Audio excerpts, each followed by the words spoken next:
New Jersey is currently facing a teacher shortage around the state. One of the problems is that people are less interested in becoming teachers at all. The interest has decreased 30% in the past 10 years. Christopher Morphew, the Dean of the Johns Hopkins School of Education, states, "It is not reasonable to ask a teacher to take on $40,000 worth in debt and then go teach for $40,000 or less annually, which is what the starting salary in most states is." We asked a couple of teachers why they continue to follow the path of teaching. One word to describe being a teacher is fun. Every day is different. Time goes by so quick.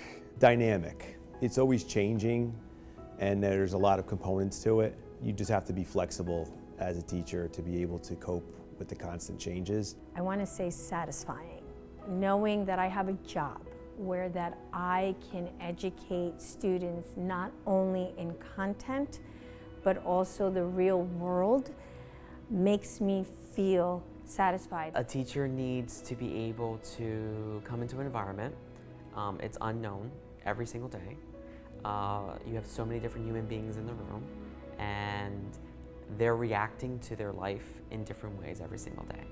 So a teacher needs to be able to adapt, to comfort, to guide, and to facilitate the lesson so that they can learn.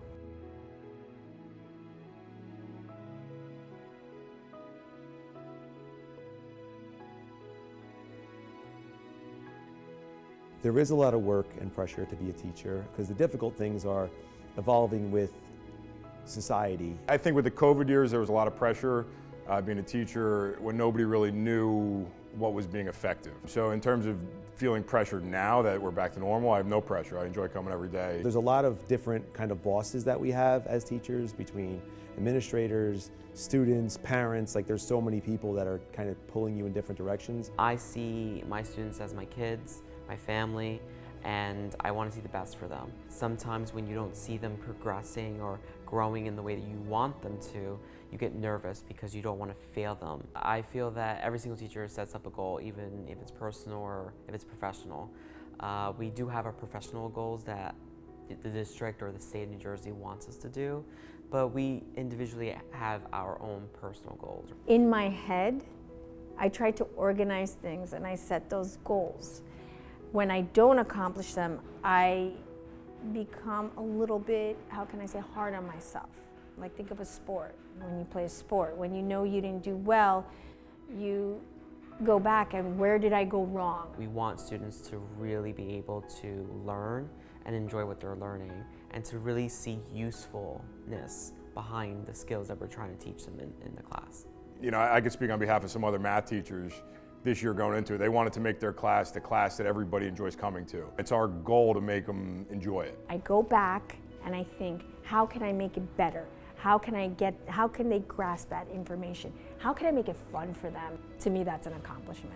I think I became a teacher for my love of working with students. I think kind of being a good role model is why I became a teacher. It was definitely the love to reach out to students and inspire them. It really brings me joy, and it brings me back to why I wanted to become a teacher. It was a love that I had and a passion that I had. So that's when I knew. It was all aspects together that brought me here at PCTI too, so.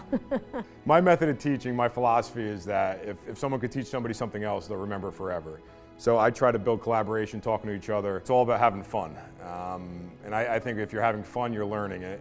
And the goal there is to let students not even realize they're learning. Using some of my personal life, I feel that that's a great strategy, because then they can understand that I'm just not a teacher, I'm also a human being. I was a teenager at one time in my life. I was a child. I was like them. My method is to get to know that person in the classroom. They need to see me as a person too, just trying to get to know them. And I think that when you develop that bond over a few weeks or maybe a month or two, that's when you can capture them. And when you capture them, they appreciate you as a human being, and you appreciate them as a human being. And so that's where learning can really happen. The moment that made me realize that I was doing good is when my students graduate, or if my student says thank you. And thank you for the grade. I tell them, no, you have to thank yourself for that grade because you did it yourself. It's the moment where kids come up to me and they start to talk to me. They see me as someone who is there to help them. They don't see me as a threat. They see me as someone that they can confide in. So when I see that in them towards me, it gives me a purpose. Every day is a heartwarming memory. It's great. When your students come back and talk to you, that's what it's all about. When they say, I really like something you did in class, I really liked you as a person, that's what teaching's all about. Those were the times where I felt happy and good about it. It's them, not me, it's them. Teachers had a difficult time doing their jobs during the pandemic, mainly because of the disconnection between them and their students. 74% of educators were dissatisfied with their jobs in June of 2021, according to national union surveys. This graph proves that 2020 to 2021 was the year that teachers retired the most. Some even stated that they didn't expect to retire so soon.